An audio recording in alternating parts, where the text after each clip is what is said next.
ಹರೇ ರಾಮ. ಕರುಣ ರಸದ ಕೋಡಿ ವರಿವ ಕಟಾಕ್ಷದ ಪರತತ್ವ ವರೂಪ ವಾಲಾಪದ ವರ ಪುಣ್ಯಮಯ ಶರೀರದ ನಿರಾಭಾರಿ ಗುರುವಿರಲಿ ಎಮ್ಮ ಮಾನಸದಿ, ಆ ಸದ್ಗುರುವಿರಲಿ ಎನ್ನ ಮಾನಸದಿ.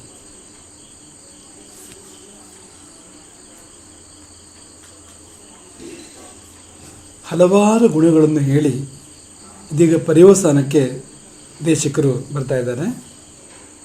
ಸಿದ್ಧಂ ಸತ್ಸಂಪ್ರದಾಯೇ, ಗುರುವಾದವನು ಸತ್ಸಂಪ್ರದಾಯದಲ್ಲಿ ಬಂದವನಾಗಿರಬೇಕು. ಸ್ಥಿರಧಿಯಂ, ಸ್ಥಿರಮಾನಸನಾಗಿರಬೇಕು. ಅನಘಂ, ಪಾಪವಿಲ್ಲದವನಾಗಿರಬೇಕು. ಶ್ರೋತ್ರಿಯಂ, ವೇದಾಂತಜ್ಞನಾಗಿರಬೇಕು. ವೇದಾಂತಗಳನ್ನು ಬಲ್ಲವನಾಗಿರಬೇಕು ಗುರುವಾದವನು. ಬ್ರಹ್ಮನಿಷ್ಠಂ, ಅವನ ನಿಷ್ಠೆ ಪರಮಾತ್ಮನಿಗಿರಬೇಕು ಹೊರತು ಮತ್ತೆಲ್ಲಿಯೂ ಅಲ್ಲ. ಸತ್ವಸ್ಥಂ, ಅವನು ಸತ್ವಗುಣವನ್ನು ಹೊಂದಿದವನಾಗಿರಬೇಕು. ಸತ್ಯವಾಕ್ಯನಾಗಿರಬೇಕು. ಸಮಯ ನಿಯತೆಯ ಸಾಧುವೃತ್ಯ ಸಮೇತಂ, ಧರ್ಮಜ್ಞರ ಏನು ಸತ್ಸಂಪ್ರದಾಯಗಳಿದೆ, ಧರ್ಮಜ್ಞರ ಸನ್ನಿಶ್ಚಯಗಳು ಏನಿದೆ ಆ ಪ್ರಕಾರ ಜೀವನ ಮಾಡ್ತಕ್ಕಂಥವನಾಗಿರಬೇಕು. ಹಾಗೆ ದಂಭ ಅಸೂಯೆಗಳು ಇಲ್ಲದವನಾಗಿರಬೇಕು. ಇಂದ್ರಿಯ ಲೋಲುಪನಾಗಿರಬಾರದು. ವಿಷಯಗಳನ್ನು ಗೆದ್ದವನಾಗಿರಬೇಕು. ದೀರ್ಘ ಬಂಧುವಾಗಿರಬೇಕು. ದಯಾಳುವಾಗಿರಬೇಕು. ತಪ್ಪುಗಳನ್ನು ತಿದ್ದುವವನಾಗಿರಬೇಕು. ಸ್ಖಾಲಿತ್ಯೆ ಶಾಸಿತಾರಂ, ತಪ್ಪನ್ನು ತಿದ್ದಿ ಒಪ್ಪನ್ನು ಒಪ್ಪಿ ವ್ಯಕ್ತಿತ್ವವನ್ನು ರೂಪಿಸುವವನಾಗಿರಬೇಕು. ಸ್ವಪರ ಹಿತಪರಂ, ಕಳೆದ ಬಾರಿ ಇದರ ಬಗ್ಗೆ ಮಾತುಕತೆ ನಡೆದಿತ್ತು. ಗುರುವಾದವನು ಸ್ವಹಿತಪರ, ಪರಹಿತಪರ, ಸರ್ವಹಿತಪರ. ಗುರುವಾದವನು ಹಿತೈಷಿಯಾಗಿರಬೇಕು. ಹಿತ ಎನ್ನುವಾಗ ಅಲ್ಲಿ ಸ್ವಹಿತವೂ ಸೇರಿದೆ, ಪರಹಿತವೂ ಸೇರಿದೆ. ಅಂತೂ ಹಿತವು ಗುರುವಿನ ಮುಖ್ಯ ಲಕ್ಷ್ಯವಾಗಿರಬೇಕು ಎಂಬಿಷ್ಟು ಲಕ್ಷಣಗಳನ್ನು ಹೇಳಿ ಕೊಟ್ಟ ಕೊನೆಯಲ್ಲಿ ಇಂತಹ ದೇಶಿಕಂ ಗುರುವಾದವನನ್ನು ಭೂಷ್ಣು, ಇರಬಯಸ್ತಕ್ಕಂಥವನು. ಈಪ್ಸೇತ್, ಹೊಂದಲು ಅಪೇಕ್ಷಿಸಬೇಕು, ಹೊಂದಲು ಬಯಸಬೇಕು ಎಂಬುದಾಗಿ ಪರ್ಯವಸಾನ ಮಾಡ್ತಾರೆ. ಗುರುಂ ಎಂಬ ಶಬ್ದದ ಬದಲು ದೇಶಕಂ ಎಂಬ ಶಬ್ದವನ್ನು ಇಲ್ಲಿ ಬಳಸಲಾಗಿದೆ. ದೇಶಕಂ ಭೂಷ್ಣುರ್ ಈಪ್ಸೇತ್, ಅಂಥ ದೇಶಕನನ್ನು ಹೊಂದಲು ಬಯಸು ಎಂಬುದಾಗಿ ಆ ಶಬ್ದ ಬಳಸಿದ್ದಾರೆ. ದೇಶಕ ಶಬ್ದದ ಬಗ್ಗೆ ಈ ಹಿಂದೆ ವಿವರಣೆ ಕೊಟ್ಟಿದೆ. ಇದು ನೆನಪಿಸ್ತಕ್ಕಂಥದ್ದು ಅಂತ. ದೇಶಿಕ ಎಂಬಲ್ಲಿ 3 ಅಕ್ಷರಗಳೇನಿದೆ, 3 ಅಕ್ಷರಕ್ಕೂ ಅರ್ಥ ಇದೆ. ಈಗ 3 ಅಕ್ಷರ ಸೇರಿ ದೇಶಕ ಶಬ್ದಕ್ಕೆ ಗುರು ಎಂಬ ಅರ್ಥ ಇದೆ. ಹಾಗೆಯೇ ಒಂದೊಂದು ಅಕ್ಷರಕ್ಕೂ ದೇಶಿಕ, ಈ ಒಂದೊಂದು ಅಕ್ಷರಕ್ಕೂ ಕೂಡ ಅರ್ಥ ಇದೆ. ಪ್ರತ್ಯೇಕ ಅರ್ಥ ಇದೆ. ಕೂಡಿದಾಗ ಬಹಳ ಸುಂದರವಾದ ಅರ್ಥವಾಗಿ ಅದು ಮೂಡಿ ಬರ್ತದೆ. ಏನಪ್ಪ ಅಂದರೆ, ದೇವಾನುಗ್ರಹ ಧಾರಿತ್ವಾತ್, ಶಿಷ್ಯಾನುಗ್ರಹ ಕಾರಣಾತ್, ಕರುಣಾಮಯ ಮೂರ್ತಿತ್ವಾತ್, ದೇಶಕೇತ್ಯಭಿಧೀಯತೆ. ಗುರುವನ್ನು ದೇಶಿಕ ಎಂಬುದಾಗಿ ಕರೆಯಲು 3 ಕಾರಣಗಳು. 1 ದೇವಾನುಗ್ರಹ ಧಾರಿ, 2 ಶಿಷ್ಯಾನುಗ್ರಹ ಕಾರಣ, 3 ಕರುಣಾಮಯ ಮೂರ್ತಿ. ದೇವಾನುಗ್ರಹಧಾರಿ, ಶಿಷ್ಯಾನುಗ್ರಹ ಕಾರಣ, ಕರುಣಾಮಯ ಮೂರ್ತಿ. ದೇಶಿಕ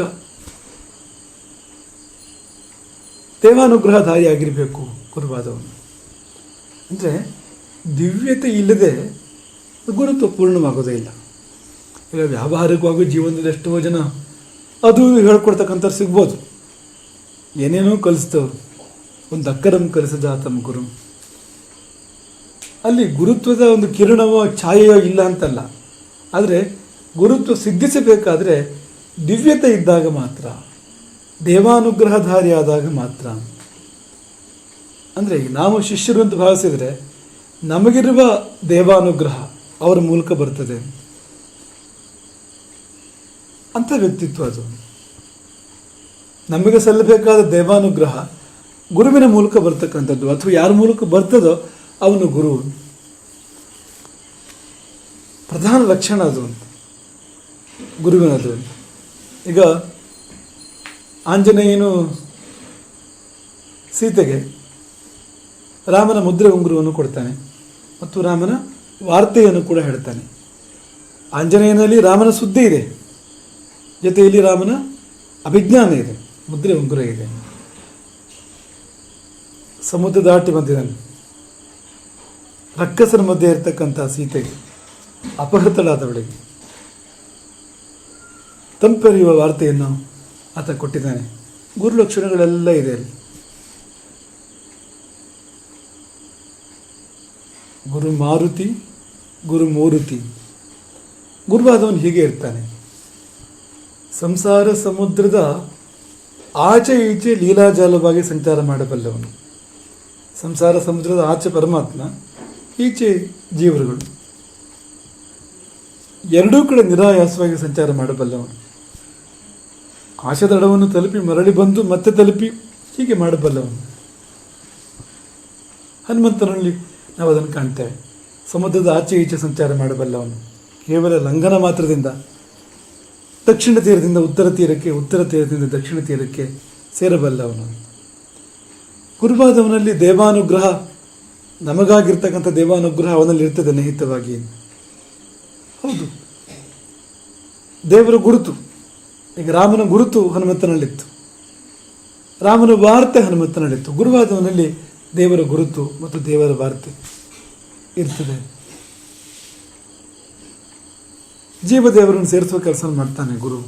ಹೇಗೆ ಸೀತಾರಾಮರನ್ನು ಸೇರಿಸುವ ಕೆಲಸವನ್ನು ಹನುಮಂತ ಮಾಡಿದನೋ ಹಾಗೆ ಜೀವದೇವರನ್ನು ಸೇರಿಸೋ ಕೆಲಸ ಮಾಡ್ತಾನೆ.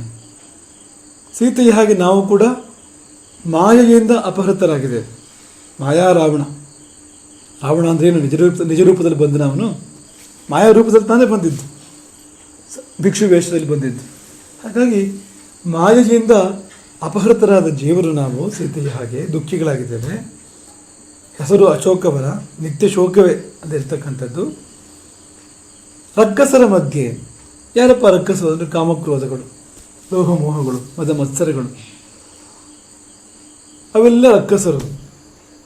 ಅವರ ಮಧ್ಯೆ ಇರ್ತಕ್ಕಂಥ ಜೀವಕ್ಕೆ ತಂಪೆರೆಯಲು ದೇವನ ಕಡೆಯಿಂದ, ರಾಮನ ಕಡೆಯಿಂದ ಹನುಮಂತ ಬಂದ ಹಾಗೆ ದೇವನ ಕಡೆಯಿಂದ ಗುರು ಬರ್ತಾನೆ. ಅವನು ಅನುಗ್ರಹಧಾರಿಯಾಗಿರ್ತಾನೆ. ದೇವನ ಅನುಗ್ರಹವನ್ನು ಹೊತ್ತು ತರ್ತಾನೆ. ಅವನು ಬರುವಾಗ ದೇವಾನುಗ್ರಹವನ್ನು ನಮಗೆ ತಲುಪಿಸ್ತಾನೆ ಅವನು. ಹಾಗಾಗಿ ದೇವಾನುಗ್ರಹಧಾರಿ ಎಂಬ ಶಬ್ದ.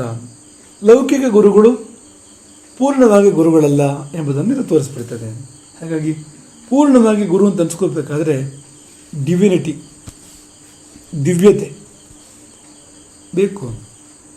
ಮತ್ತು ಅವನು ಒಂದು ಕನೆಕ್ಷನ್, ಇಲ್ಲಿಂದ ಅಲ್ಲಿಗೆ, ಜೀವನದಿಂದ ದೇವನಿಗೆ ಒಂದು ಕನೆಕ್ಷನ್ ಕೊಡುವವನಾಗಿರಬೇಕು. ಸುದ್ದಿಯೇ ಗೊತ್ತಿಲ್ಲ ನಮಗೆ, ದೇವಲೋಕ ಗೊತ್ತಾ? ದೇವನಿರುವ ಲೋಕ ಅವನು ಬಲ್ಲವನು, ಅವನು ಅಲ್ಲಿಯ ಸುದ್ದಿಯನ್ನು ಹೇಳಬಲ್ಲವನು. ಇದೆಲ್ಲ ಆಗಿರಬೇಕು ಅಂತ. ಹಾಗಾಗಿ ದೇವಾನುಗ್ರಹಧಾರಿ ಅಷ್ಟಾದರೆ ಸಾಲದು, ಶಿಷ್ಯಾನುಗ್ರಹ ಕಾರಣ. ಈಗ ಕೋಟಿ ರೂಪಾಯಿ ಇದೆ ಒಬ್ಬನಲ್ಲಿ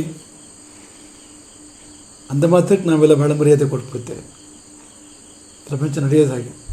ಯಾವನಲ್ಲಿಯೋ ಒಂದು 5 ಕೋಟಿ 10 ಕೋಟಿ ರೂಪಾಯಿ ಇದೆ, ಅವನು ಶ್ರೀಮಂತ ಅಂತಾದರೆ ನಾವು ಬಹಳ ಗೌರವದಿಂದ ವ್ಯವಹಾರ ಮಾಡೋಕ್ಕೆ ಪ್ರಾರಂಭ ಮಾಡ್ತೇವೆ ಅವನಲ್ಲಿ.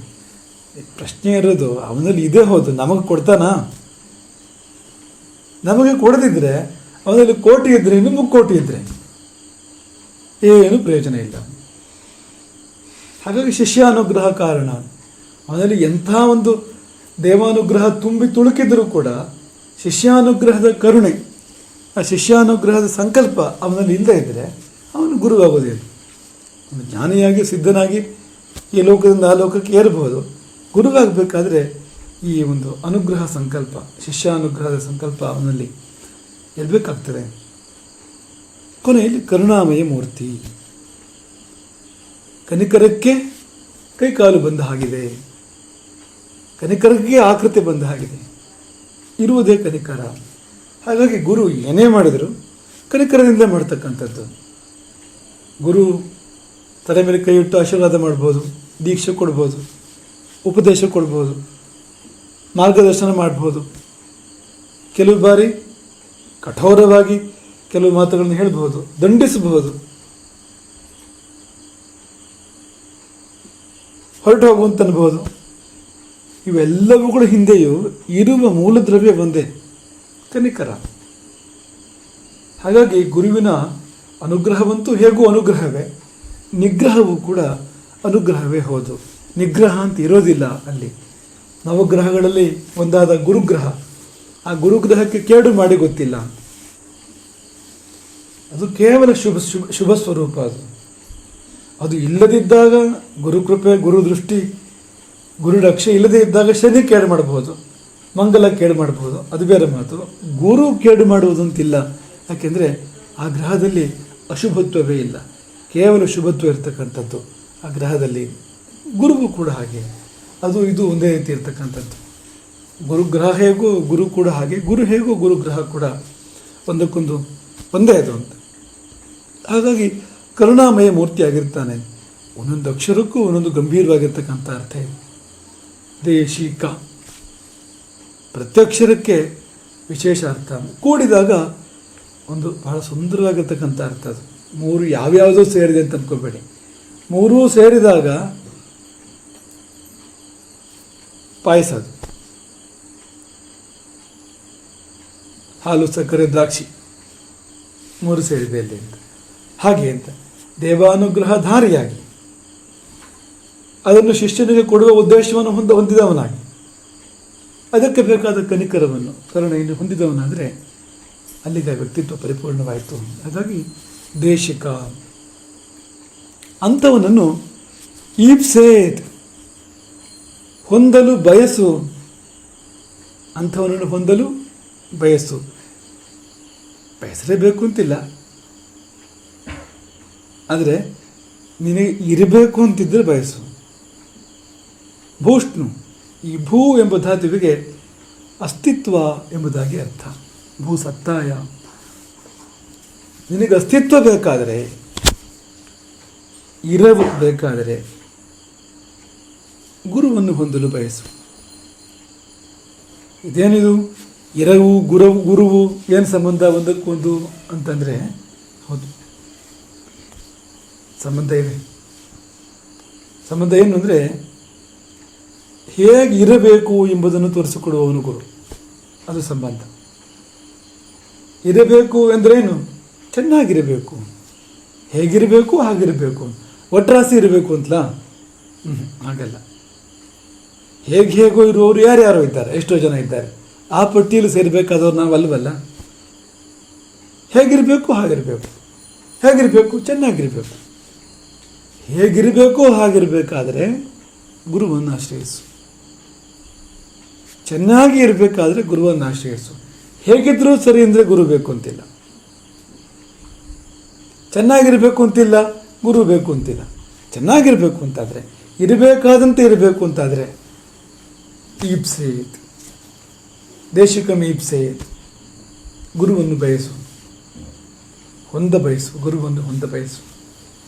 ಭೂಷ್ಣವಾಗಿದ್ದರೆ, ಭೂಷ್ಣು ಅಂದರೆ ಇರಬೇಕು, ಚೆನ್ನಾಗಿರಬೇಕು ಎಂಬುದಾಗಿ ಬಯಸ್ತಕ್ಕಂಥವನು. ಇರಬೇಕಾದರೆ, ಈಗ ಹೇಗಿರಬೇಕು ಹಾಗಿರಬೇಕು ಅಂದರೆ, ಉದಾಹರಣೆಗೆ ಆಭರಣಗಳು ಅಂತ ಅಂದ್ಕೊಳ್ಳಿ. ಈಗ ಮುತ್ತು, ರತ್ನ, ಚಿನ್ನ ಎಲ್ಲ ಒಳ್ಳೆ ವಸ್ತುಗಳು ತಾನೆ, ಮೇಲೆ ತೊಟ್ಟುಕೊಂಡ್ರೆ ಶೋಭೆ ತಾನೆ ಅವು. ಈಗ ಒಂದಷ್ಟು ಬಂಗಾರ, ಒಂದಷ್ಟು ಬೆಳ್ಳಿ, ಒಂದಷ್ಟು ರತ್ನಗಳನ್ನು ಎಲ್ಲೆಲ್ಲಿ ಸಾಧ್ಯ ಎಲ್ಲೆಲ್ಲಿ ಸಿಕ್ಕಿಸ್ಕೊಂಡು ಬಿಟ್ರೆ, ನೇತು ಹಾಕ್ಕೊಂಡು ಬಿಟ್ರೆ ಚೆನ್ನಾಗಿ ಕಾಣ್ತದ? ಚಿನ್ನದ ಬಿಸ್ಕತ್ತುಗಳನ್ನು ನೇತು ಹಾಕ್ಕೊಂಡು ಬಿಡೋದು ಚೆನ್ನಾಗಿ ಕಾಣ್ತದ? ಮುತ್ತು ರತ್ನಗಳನ್ನ ಎಲ್ಲ ಅಂಟಿಸ್ಕೊಂಡ್ಬಿಡೋದು ಚೆನ್ನಾಗಿ ಕಾಣ್ತದ? ಹೇಗಿರಬೇಕು ಹಾಗಿರಬೇಕು, ಎಲ್ಲಿರಬೇಕು ಅಲ್ಲಿರಬೇಕು.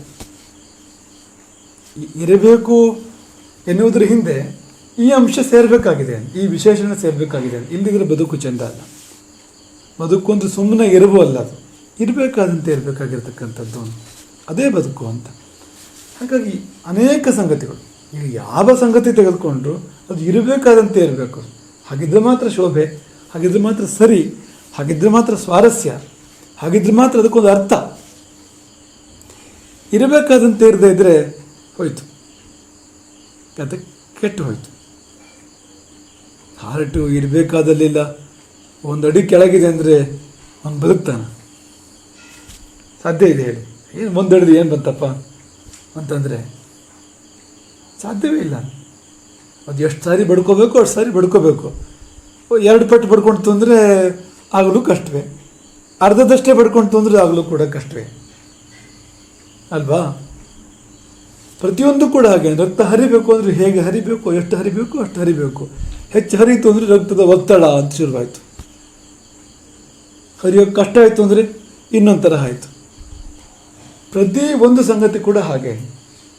ಟೋಪಿಯನ್ನು ಕಾಲಲ್ಲಿ ಧರಿಸೋಕ್ಕೆ ಸಾಧ್ಯ ಇಲ್ಲ, ಚಪ್ಪಲಿಯನ್ನು ತಲೆ ಮೇಲೆ ಇಟ್ಕೊಳ್ಳೋಕೆ ಸಾಧ್ಯ ಇಲ್ಲ, ಅವ್ರವ್ರ ಚಪ್ಪಲಿಯನ್ನು. ಭರತ ರಾಮನ ಪಾದುಕೆಯನ್ನು ತಲೆ ಮೇಲೆ ಇಟ್ಕೊಂಡಿದ್ದು ಬೇರೆ, ಅದು ಅವನಿಗೆ ಪಾದುಕೆ ಅಲ್ಲ, ಅದು ಪಾದುಕ ಕಿರೀಟಿ, ಅವನ ಪಾಲಿಗೆ ಕಿರೀಟ ಬೇಡ, ಆದರೆ ರಾಮನ ಪಾದುಕೆ ಅದು. ಹಾಗಾಗಿ ಇರಬೇಕಾದಂತೆ ಇರಬೇಕು ಎನ್ನುವುದು ಬಹಳ ಬಹಳ ಬಹಳ ಮುಖ್ಯವಾಗಿರ್ತಕ್ಕಂಥದ್ದು. ಗುರುವ ದೊರೆಯುವ ಮೊದಲು ಕೂಡ ಇದ್ದೆ ನಾನು. ಗುರುವು ದೊರೆಯುವ ಮೊದಲು ಇದ್ದೆ, ಆದರೆ ಹೇಗೋ ಇದ್ದೆ, ಹೇಗೋ ಇದ್ದೆ. ಹೇಗಿರಬೇಕು ಹಾಗಿರಲಿಲ್ಲ. ಹೇಗಿರಬೇಕು ಹಾಗಿರ್ಲಿಕ್ಕೆ ತೋರಿಸ್ಕೊಟ್ಟವನು ಗುರು. ಹಾಗಾಗಿ ಭೂಷ್ಣು ಎನ್ನುವ ಶಬ್ದ, ಜಿಷ್ಣು ಅಂದರೆ ಜಯಶೀಲ. ಹಾಗೆ ಭೂಷ್ಣು ಎನ್ನುವಾಗ ಈಗ ಚೆನ್ನಾಗಿರ್ತಕ್ಕಂಥವನು, ಉತ್ತಮವಾಗಿ ಬದುಕನ್ನು ಮಾಡ್ತಕ್ಕಂಥವನು, ಅಂಥವನಾಗಬೇಕು ಅಂತ. ಆದರೆ ಹೇಗಿದ್ದೆ ಮೊದಲು? ಬಂಡೆಯಾಗಿ ಇದ್ದೆ. ಗುರು ದೊರೆತ ಮೇಲೆ ಹೇಗಾದೆ? ದೇವರಾದೆ. ಬಂಡೆಯಲ್ಲಿ ದೇವರಲ್ಲಿ.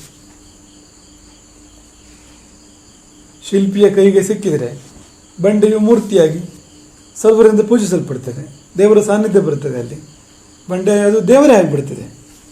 ಆ ಶಿಲೆ ಶಿಲ್ಪವಾಗಿ ಪರಿಣಮಿಸಿ ಪೂಜೆ ಅರ್ಚನೆಗಳಿಂದ, ಭಕ್ತಿಯಿಂದ ಅದು ಪೂರ್ತಿ ದೇವತ್ವವನ್ನು ಪಡೆದುಕೊಂಡು ದೇವರಾಗಿ ಅನುಗ್ರಹ ಮಾಡಲಿಕ್ಕೆ ಆರಂಭ ಮಾಡ್ತದೆ. ಎಂಥ ಪರಿವರ್ತನೆ! ಹೇಗಿದ್ದೆ, ಹೇಗಾದೆ? ಮೊದಲು ಬಣ್ಣವಾಗಿ ಇದ್ದೆ, ಈಗ ಚಿತ್ರವಾದೆ. ಮೊದಲು ಮಣ್ಣಾಗಿದ್ದೆ, ಈಗ ಮೂರ್ತಿಯಾದೆ. ಮೊದಲು ಕತ್ತಲಿನಲ್ಲಿದ್ದೆ, ಈಗ ಬೆಳಕಿನಲ್ಲಿ. ಮೊದಲು ದುಃಖಿಯಾಗಿ ಇದ್ದೆ, ಈಗ ಆನಂದದಲ್ಲಿ, ಶಾಂತಿಯಲ್ಲಿ. ಮೊದಲು ಪಾಪಿಯಾಗಿ ಇದ್ದೆ, ಈಗ ಸತ್ಪುರುಷನಾಗಿದ್ದೇನೆ. ಮೊದಲು ಬದ್ಧನಾಗಿ ಇದ್ದೆ, ಬಂಧನಕ್ಕೆ ಒಳಗಾಗಿದ್ದೆ, ಈಗ ಮುಕ್ತನಾಗಿದ್ದೇನೆ. ಮೊದಲು ಮೂಢನಾಗಿದ್ದೆ, ಈಗ ಜ್ಞಾನಿಯಾದೆ, ವಿವೇಕಿಯಾದೆ. ಆಗಲೂ ಇದ್ದೆ, ಈಗಲೂ ಇದ್ದೇನೆ. ಇರುವಿಕೆಯ ವ್ಯತ್ಯಾಸ ಏನು ಅಂದರೆ ಅದು ಭೂಮಿ ಆಕಾಶದಷ್ಟು ಬಹಳ ದೊಡ್ಡ ವ್ಯತ್ಯಾಸ. ಆಗ ಅಧೋಮುಖನಾಗಿದ್ದೆ, ಪಾತಾಳದ ಕಡೆಗೆ ಮುಖ ಮಾಡಿದ್ದೆ. ಆಗಲೂ ನನ್ನ ಜೀವನ ಮುಂದುವರಿತಾ ಇತ್ತು, ನಾನು ಬದುಕಿನಲ್ಲಿ ಮುಂದುವರಿತಾ ಇದ್ದೆ. ಮುಂದುವರಿದ ಯಾವ ಕಡೆಗೆ ಅಂದರೆ ಪ್ರಪಾತದ ಕಡೆಗೆ, ಪಾತಾಳದ ಕಡೆಗೆ. ಈಗ ಸ್ವರ್ಗದ ಕಡೆಗೆ, ಮುಕ್ತಿಯ ಕಡೆಗೆ. ಗತಿಯನ್ನು ಬದಲಿಸಿದವನು ಯಾರು ಈ ರೀತಿಯಲ್ಲಿ? ಗುರು ಅಂತ.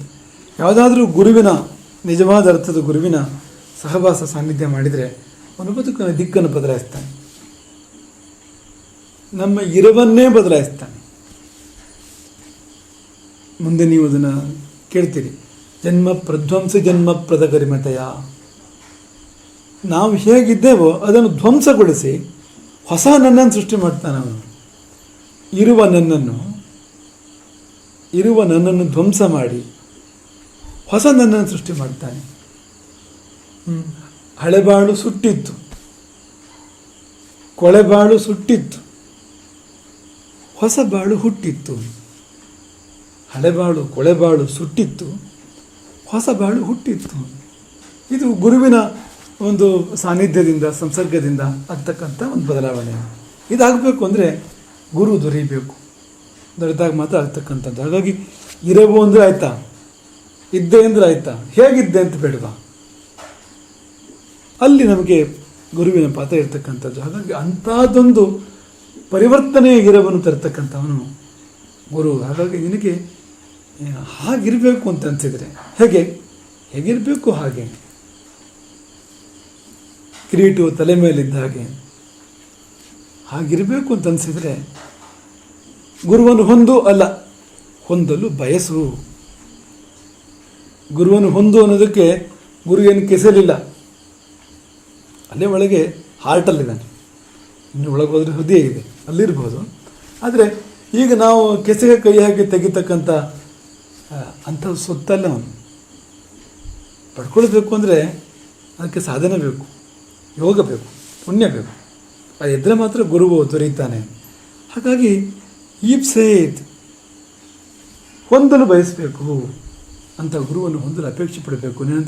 ನಿನ್ನ ಬಳಿ ಈಗ ಅಂಥ ಗುರುವಿನ ಸಂಸರ್ಗ ಸಾನ್ನಿಧ್ಯ ಇಲ್ಲದಿದ್ದರೆ ಬೇಕು ಅಂತ ಬಯಸುವಂತ ಅಪೇಕ್ಷೆ ಪಡೋಣ. ಅಪೇಕ್ಷೆ ಪಟ್ಟರೆ ಏನಾಗ್ತದೆ? ಒಳ್ಳೆ ಕತೆ, ತಿರುಕನ ಕನಸನ್ನಾಗಿ. ಅಪೇಕ್ಷೆ ಪಟ್ಟುಬಿಟ್ರೆ ನಾನು ಈ ದೇಶದ ಪ್ರಧಾನಮಂತ್ರಿ ಆಗಬೇಕು ಅಂತ ಅಪೇಕ್ಷೆ ಪಟ್ಟುಬಿಟ್ರೆ ಆಗ್ಬಿಡ್ತಾನೆ ನಾನು ದೊಡ್ಡ ಶ್ರೀಮಂತನಾಗಬೇಕು ಅಂತ ಅಪೇಕ್ಷೆ ಪಟ್ಬಿಟ್ರೆ ಆಗ್ಬಿಡ್ತಾನ? ಬಯಸಿದ್ರೆ ಸಾಕ, ಬಯಸ್ಬಿಟ್ರೆ ಆಗ್ಬಿಡ್ತಾನ ಅಂದರೆ ಆಗ್ಬಿಡ್ತಾನೆ ಅಂತಲೇ ಉತ್ತರ ಇರುತ್ತೆ. ಬಯಕೆಯೇ ಸಾಧನೆಗಳ ತಾಯಿ. ಎಲ್ಲ ಸಾಧನೆಗಳಿಗೂ ಬಯಕೆಗಳೇ ಮೂಲ, ಅಪೇಕ್ಷೆಗಳೇ ಮೂಲ. ಹಾಗಾಗಿ ಆಶೆಯೇ ದುಃಖಕ್ಕೆ ಮೂಲ ಅಂತ ಹೇಳಿದವರಿದ್ದಾರೆ. ಆದರೆ ಇನ್ನೊಂದು ಮಗ್ಗಲು, ಇನ್ನೊಂದು ಆಯಾಮ, ಆಶೆಯೇ ಸಿದ್ಧಿಗೆ ಮೂಲ ಎನ್ನುವಂಥದ್ದು ಕೂಡ.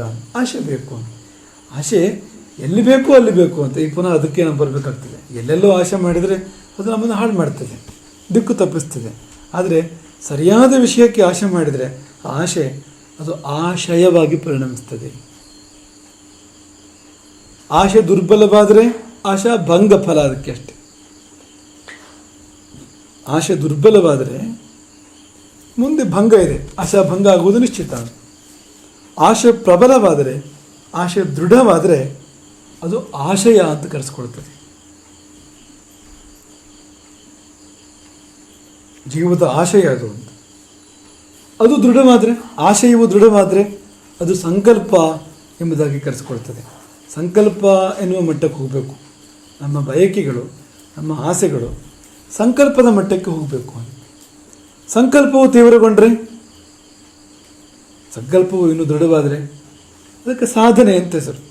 ಅದು ತಾನಾಗಿ ಸಾಧನೆಯಾಗಿ ಪರಿಣಾಮ ಅನ್ನುವಂಥದ್ದು. ಅದು ಕಂಬಳಿ ಹುಳು ಚಿಟ್ಟೆ ಆದ ಹಾಗೆ ಈ ಒಂದು ಆಶೆ ಎನ್ನುವಂಥದ್ದು ಆಶಯವಾಗಿ, ಸಂಕಲ್ಪವಾಗಿ ಇನ್ನೂ ತೀವ್ರವಾದಾಗ ಅದುವೇ ಸಾಧನೆಯ ರೂಪವನ್ನು ತಾಳ್ತದೆ.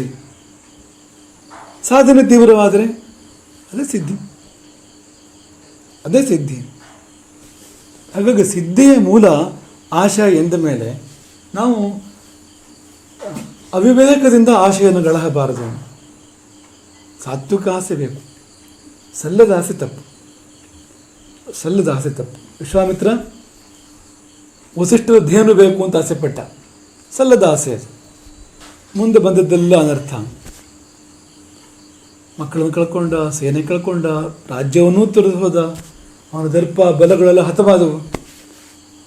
ಏಕೇನ ಬ್ರಹ್ಮದಂಡೇನ ಸರ್ವಾಸ್ತ್ರಾಣಿ ಹತಾನಿಮೆ ದಿಗ್ಬಲಂ ಕ್ಷತ್ರಿಯ ಬಲಂ. ತನಗೇನು, ತನ್ನ ಬಲಕ್ಕೇನು, ತನ್ನ ಜಾತಿಗೆ ಧಿಕ್ಕಾರ ಹಾಕ್ಬಿಟ್ಟ, ತನ್ನ ಜಾತಿಯ ಸಾಮರ್ಥ್ಯಕ್ಕೆ ಧಿಕ್ಕಾರ ಹಾಕ್ಬಿಟ್ಟ. ದಿಗ್ಬಲಂ ಕ್ಷತ್ರಿಯ ಬಲಂ ಬ್ರಹ್ಮ ತೇಜೋ ಬಲಂ ಬಲಂ. ಇದು ಯಾವುದರ ಫಲ? ಸಲ್ಲದ ಆಸೆಯ ಫಲ. ಇಷ್ಟೆಲ್ಲ ಆದ ಮೇಲೆ ಒಂದು ಒಳ್ಳೆಯ ಆಸೆ ಹುಟ್ಟಿತು ಅವನಿಗೆ, ಸಾತ್ವಿಕ ಆಸೆ ಹುಟ್ಟಿತು. ಅದೇನು? ಬ್ರಹ್ಮತ್ವ ಪ್ರಾಪ್ತಿ ಆಗ್ತಕ್ಕಂಥ ತಪಸ್ಸನ್ನು ಮಾಡ್ತೇನೆ, ನಾನೂ ಬ್ರಹ್ಮರ್ಷಿ ಆಗ್ತೇನೆ, ನಾನು ವಿಪ್ರನಾಗ್ತೇನೆ ಎಂಬ ಆಸೆ ಹುಟ್ಟಿತು. ಇದು ಸಾತ್ವಿಕ ಆಸೆ. ಇದು ತಪ್ಪಲ್ಲ. ಈ ಆಸೆ ತಪ್ಪು ಅಂದರೆ ಇವತ್ತು ಗಾಯತ್ರಿ ಮಂತ್ರವೇ ಇರ್ತಿರ್ಲಿಲ್ಲ. ಈ ಆಸೆ ತಪ್ಪು ಅಂದರೆ ವಿಶ್ವಾಮಿತ್ರನಂಥ ಒಂದು ಬ್ರಹ್ಮರ್ಷಿ ಇರ್ತಿರ್ಲಿಲ್ಲ. ಎಷ್ಟು ಕೋತ್ರ ಪ್ರವರ್ತಕ ಆಗಿರ್ತಕ್ಕಂಥ ಸಪ್ತರ್ಷಿಗಳಲ್ಲಿ ಓರೋರಾಗಿರ್ತಕ್ಕಂಥ ಮಹಾಮಹಿಮ. ಅಂಥದ್ದೊಂದು ಸೃಷ್ಟಿಯ ಅಪರೂಪದ ವ್ಯಕ್ತಿತ್ವ. ಇತಿಹಾಸದಲ್ಲಿ ಇನ್ನೊಂದು ವಿಶ್ವಾಮಿತ್ರ ಇಲ್ಲ, ಒಂದೇ ವಿಶ್ವಾಮಿತ್ರ ಇರ್ತಕ್ಕಂಥದ್ದು ಸೃಷ್ಟಿಯ ಚರಿತ್ರೆಯಲ್ಲಿ. ಅಂಥ ವಿಶ್ವಾಮಿತ್ರನ ಉದಯವಾಗಲಿಕ್ಕೆ ಒಂದು ಸಾತ್ವಿಕ ಆಸೆ, ನಾನು ವಸಿಷ್ಠರಂತೆ ಆಗಬೇಕು ಎಂಬ ಆಸೆ ಇದೆಯಲ್ಲ, ಅದು ಕಾರಣ ಆಗಿದೆ. ಹಾಗಾಗಿ ಆಸೆ ಎಲ್ಲ ತಪ್ಪು ಅಂತಲ್ಲ, ಅಂತ ಆಸೆ ಬೇಕು. ಈಗ ನೋಡಿ, ರಕ್ತಿ ಅಂದರೆ ಅಂಟು, ರಾಗ, ಅದು ತಪ್ಪು ಅಂತಲೇ ತಾನೇ ಎತ್ತಕ್ಕಂಥದ್ದು. ಆದರೆ ನಾರದ ಭಕ್ತಿ ಸೂತ್ರ ನೋಡಿದರೆ ಆ ಭಕ್ತಿ ಅನ್ನೋ ಶಬ್ದಕ್ಕೆ ವಿವರಣೆ ರಕ್ತಿ ಅಂತ. ಸುಮ್ಮನೆ ರಕ್ತಿ ಅಲ್ಲ, ಅನುರಕ್ತಿ. ಅಷ್ಟೇ ಅಲ್ಲ, ಪರಾನುರಕ್ತಿ. ಈಗ ನಮಗೆ ಅನುರಕ್ತಿ, ಅನುರಾಗ ಉಂಟಾಗ್ತದೆ. ಇನ್ನೊಂದು ವ್ಯಕ್ತಿಯಲ್ಲಿ, ಇನ್ನೊಂದು ವಸ್ತುವಿನಲ್ಲಿ ಎಲ್ಲ ಅನುರಾಗ ಉಂಟಾಗ್ತದೆ ನಮ್ಮಲ್ಲಿ. ಈ ಅನುರಾಗವು ಪರಾನುರಾಗ ಅಂತ ಅನಿಸ್ಕೊಂಡಾಗ, ಪರಾಕಾಷ್ಠೆಗೆ ಹೋದಾಗ, ಈಶ್ವರನಲ್ಲಿ ಅದು ಬಂದಾಗ, ಅದೇ ರಕ್ತಿ ಈಶ್ವರನಲ್ಲಿ ಬಂದಾಗ ಅದು ಭಕ್ತಿ ಅಂತ ಅನ್ಸ್ಕೊಳ್ತದೆ. ಅದು ಉತ್ಕೃಷ್ಟವಾಗಿರಬೇಕು, ತೀವ್ರವಾಗಿರಬೇಕು, ಹಾಗೆ ಆಸೆ ಕೂಡ ಇರಬೇಕಾದಲ್ಲಿ ಇದ್ದರೆ ಅದು ಮಹಾಫಲದಾಯಕ. ಅದು ಕಾಮಧೇನು. ಅದು ಬರೇ ಕಾಮ ಮಾತ್ರ ಅಲ್ಲ, ಅದು ಕಾಮಧೇನು. ಹಾಗಾಗಿ ಕಾಮವೇ ಕಾಮಧೇನುವಾಗಬಹುದು. ಅದು ಎಲ್ಲಿರಬೇಕು ಅಲ್ಲಿದ್ದರೆ ಮತ್ತು ತೀವ್ರವಾಗಿದ್ದರೆ, ದೃಢವಾಗಿದ್ದರೆ ಆಗ ಸಾಧ್ಯ ಇದೆ. ಹಾಗಾಗಿ ಅಂತಹ ತೀವ್ರ ಇಚ್ಛೆಯನ್ನು ಇಲ್ಲಿ ವೇದಾಂತ ದೇಶಕ್ಕೂ ಪ್ರಸ್ತಾಪ ಮಾಡ್ತಾರೆ. ತೀವ್ರವಾಗಿರ್ತಕ್ಕಂಥ ಇಚ್ಛೆ, ಈಪ್ಸೆ ಇತ್ತು. ಗುರುವನ್ನು ಹೊಂದುವ ಇಚ್ಛೆ, ದೇವರನ್ನು ಹೊಂದುವ ಇಚ್ಛೆ, ಆಮೇಲೆ ಮೊದಲು ಗುರುವನ್ನು ಹೊಂದುವ ಇಚ್ಛೆ. ಅದು ಸರಿಯಾಗಿ ಬಂದರೆ ಸಾಕು, ತಾನಾಗಿ ಮುಂದಿನದೆಲ್ಲ ದೇವರ ದಾರಿಯನ್ನು ಗುರುವೇ ತೋರಿಸ್ತಾನೆ ಅಂತ. ಹಾಗಾಗಿ ಹೊಂದಲು ಬಯಸಬೇಕು, ತೀವ್ರವಾಗಿ ಬಯಸಬೇಕು. ಎಷ್ಟು ತೀವ್ರವಾಗಿ ಅಂದರೆ, ಅದೇ ಹಿಂದೊಮ್ಮೆ ಇಲ್ಲೇ ಪ್ರಸ್ತಾಪ ಮಾಡಿದ ನೆನಪು ನಮಗೆ. ಗುರು ಒಬ್ಬ ಶಿಷ್ಯನಿಗೆ ಈ ದೇವರನ್ನು ನೋಡಬೇಕು ಅನ್ನೋ ಬಯಕೆ ಎಷ್ಟು ತೀವ್ರವಾಗಿರಬೇಕು ಅನ್ನೋದನ್ನು ತೋರಿಸ್ಕೊಟ್ಟನಂತೆ. ಯಾಕೆ ದೇವರು ನಿನಗೆ ಗೋಚರಿಸ್ತಾ ಇಲ್ಲ? ಅವನಿಗೆ ಪ್ರಶ್ನೆ, ನನಗೆ ಯಾಕೆ ದೇವರು ಗೋಚರಿಸ್ತಾ ಇಲ್ಲ? ಗೋಚರಿಸ್ಬೇಕು ಅಂತಿದೆ ನನಗೆ, ದೇವರು ಸಾಕ್ಷಾತ್ಕಾರ ಆಗಬೇಕು ಅಂತಿದೆ ನನಗೆ, ಯಾಕೆ ಸಾಕ್ಷಾತ್ಕಾರ ಆಗ್ತಾ ಇಲ್ಲ ಅಂತ. ಜಾರ್ಜ್ ಬರ್ನಾರ್ಡ್ ಶಾ ಹೇಳಿದ ಹಾಗೆ, ನಾಸ್ತಿಕರವರು, ದೇವರೇ ನೀನು ಇದ್ದಿದ್ದೇ ಹೋದಾದರೆ ಈಗ ನಾನು ಮುಂದೆ ಕಾಣು, ಪ್ರತ್ಯಕ್ಷ ಆಗು ಅಂತ ಹೇಳಿದ್ರಂತೆ. 5 ನಿಮಿಷದಲ್ಲಿ ಪ್ರತ್ಯಕ್ಷ ಆಗಬೇಕು ಅಂತ. ಹಾಗೆಲ್ಲ ಅಲ್ಲ, ಅಂಥದ್ದಲ್ಲದು. ಪ್ರತ್ಯಕ್ಷ ಆಗಿರ್ಬೋದು 5 ನಿಮಿಷದಲ್ಲಿ, ಕಾಣುವ ಕಣ್ಣು ಬೇಕಲ್ಲ, ಕಣ್ಣಿಲ್ಲದೆ ಕಾಣೋದು ಹೇಗೋದು ಅಂತ. ಹಾಗೆ ಗುರು ಏನು ಮಾಡಿದ್ರು ಶಿಷ್ಯನ ಕಾಟ ತಡಿಲಾರದೆ, ಉತ್ತರ ಹಿಡಿದು ಅರ್ಥ ಆಗದೆ ಕೆರೆಗೆ ತೆಗೆದುಕೊಂಡೋಗಿ ಅಲ್ಲಿ ಒತ್ತಿ ಹಿಡಿದುಬಿಟ್ರಂತೆ, ಮುಳುಗಿಸಿ. ಒಂದು 10 ಸೆಕೆಂಡು, 20 ಸೆಕೆಂಡು, ಅರ್ಧ ನಿಮಿಷ, 1 ನಿಮಿಷ ಆಗ್ತಿರೋ ಹಾಗೆ ಒಂದು ಶಕ್ತಿ ಬಂತೋ ಇಲ್ಲಿಂದ ಅವನಿಗೆ. ಯಾಕೆಂದರೆ ಬದುಕಬೇಕಲ್ಲ. ಹಾಗಾಗಿ ಎಲ್ಲಿಂದ ಶಕ್ತಿ ಬಂತು, ಆ ಗುರುವಿನ ಕೈಯನ್ನು ತಳ್ಳಿ ಮೇಲಕ್ಕೆದನಂತ. ಮೇಲಕ್ಕಿದ್ದು ವಾಚಾಮಗೋಚರವಾಗಿ ಗುರುವನ್ನು ಬೈಯೋಕ್ಕೆ ಶುರು ಮಾಡಿದ. ಇದೇ ಮೋಕ್ಷ ಅಂದರೆ ಅಂತ ನೀವು ಹೇಳಿದ್ದಂತೆ. ಅದಕ್ಕೆ ಗುರುಗಳು ಹೇಳಿದ್ರಂತೆ, ಇದು ಮೋಕ್ಷ ಅಲ್ಲ, ಆದರೆ ನಿನಗೆ ಈಗೊಂದು ತೀವ್ರತೆ ಬಂದಿತ್ತರ. ನೀರೊಳಗಿಂದ ಮೇಲೆ ಬರಬೇಕು, ಹೊರಗೆ ಬರಬೇಕು, ಉಸಿರು ಕಟ್ಟಿದಾಗ ಒಂದು ಭಯಂಕರವಾದ ತೀವ್ರತೆ, ಅತಿಶಯವಾದ ತೀವ್ರತೆ ಬಂದಿತ್ತರ ನಿನಗೆ. ಆ ತೀವ್ರತೆ ದೇವರ ಬಗ್ಗೆ ಬಂದು ಕೂಡಲೇ, ದೇವರ ಸಾಕ್ಷಾತ್ಕಾರದ ಬಗ್ಗೆ ಅಂಥ ತೀವ್ರತೆ ಬಂದು ಕೂಡಲೇ ತಡವೇ ಇಲ್ಲ. ಮತ್ತು ನಾನು ಬೇಕಾಗೋದಿಲ್ಲ, ಯಾರೂ ಬೇಕಾಗೋದಿಲ್ಲ, ನಿನಗೆ ದೇವರು ಪ್ರತ್ಯಕ್ಷನಾಗ್ತಾನೆ, ಗೋಚರಿಸ್ತಾನೆ. ತೀವ್ರವಾದ ಅಪೇಕ್ಷೆ ಬೇಕು. ಗುರು ಬೇಕು ಎನ್ನುವ ಬಗ್ಗೆ ಆಗಲಿ, ದೇವರು ಬೇಕು ಎನ್ನುವ ಬಗ್ಗೆ ಆಗಲಿ, ಯಾವುದರ ಬಗ್ಗೆ ಆಗಲಿ ತೀವ್ರತೆ ಇಲ್ಲದೆ ಇದ್ದರೆ ಅದು ನಮಗೆ ಸಿದ್ಧಿಸೋದಿಲ್ಲ ಅಂತ. ಹಾಗಾಗಿ ದೇಶಿಕಂ ಭೂಷ್ಣು ಈಪ್ಸೇತ್, ಕೊನೆ ಪಕ್ಷ ಬಯಸು ನೀನು, ಅಲ್ಲಿಂದ ಆರಂಭ. ಬಯಕೆಯಿಂದ ಗುರುಪ್ರಾಪ್ತಿಯ ಆರಂಭ, ಗುರುಪ್ರಾಪ್ತಿಯು ದೇವಪ್ರಾಪ್ತಿಗೆ ಸೋಪಾನ. ಹಾಗಾಗಿ ಮೊದಲ ಹೆಜ್ಜೆ ಅದು. ಅಗ್ನಿಮಿಚ್ಛಧ್ವಂ ಭಾರತ ಉತ್ತಿಷ್ಠತ ಮಾ ಸ್ವಪ್ತ, ವೇದವಾಣಿ. ಎದ್ದೇಳಿ ಭಾರತರೇ, ನಿದ್ರಿಸಬೇಡಿ. ಅಗ್ನಿಮಿಚ್ಛಧ್ವಂ, ಅಗ್ನಿಯನ್ನು ಬಯಸಿ. ಅಗ್ನಿ ಅಂದರೆ ಏನು? ಅಗ್ರಂ ನಯತಿ ಇತಿ ಅಗ್ನಿ, ಮುಂದಕ್ಕೆ ಒಯ್ತಾನೆ. ಯಾವುದು ನಮ್ಮನ್ನು ಮುಂದಕ್ಕೆ ಒಯ್ತದೋ ಅದು ಅಗ್ನಿ. ಏನದು? ಗುರುವೇ ಅದು. ಅಗ್ರಂ ನಯತಿ, ಮುಂದಕ್ಕೆ ಒಯ್ಯುವವನು, ಅಗ್ನಿಯಾಗಿ, ದೀಪವಾಗಿ, ಬೆಳಕಾಗಿ ನಮ್ಮನ್ನು ಗುರಿಯ ಕಡೆಗೆ, ಪರಮ ಲಕ್ಷ್ಯದ ಕಡೆಗೆ ಒಯ್ಯುವವನವನು. ಹಾಗಾಗಿ ಬಯಸಿ ಅಂತ ಅಲ್ಲಿಂದ ಪ್ರಾರಂಭ. ಸರಿಯಾದ ಜೀವನದ ಪ್ರಾರಂಭ, ಉತ್ತಮವಾದ ಜೀವನದ, ನಿಜವಾದ ಜೀವನದ ಪ್ರಾರಂಭ ಆ ಒಂದು ಬಯಕೆಯಿಂದ. ಯಾವ ಬಯಕೆಯಿಂದ ಅಂದರೆ ಅದೇ ಗುರುವಿನ ಬಯಕೆಯಿಂದ. ಗುರು ಯಾರು ಅಂತ ನೋಡದೇ ಇರ್ಬೋದು, ಹೇಗೆ ಅಂತ ಗೊತ್ತಿಲ್ಲದೆ ಇರ್ಬೋದು, ಗುರು ಬೇಕು ನನಗೆ ಎಂಬ ಅಪೇಕ್ಷೆ ಒಂದು ಹುಟ್ಟಿದರೆ ಅಲ್ಲಿಂದ ಸರಿಯಾದ, ಪ್ರಶಸ್ತವಾದ, ಶುಭವಾದ ಜೀವನದ ಪ್ರಾರಂಭ. ಹರೇ ರಾಮ.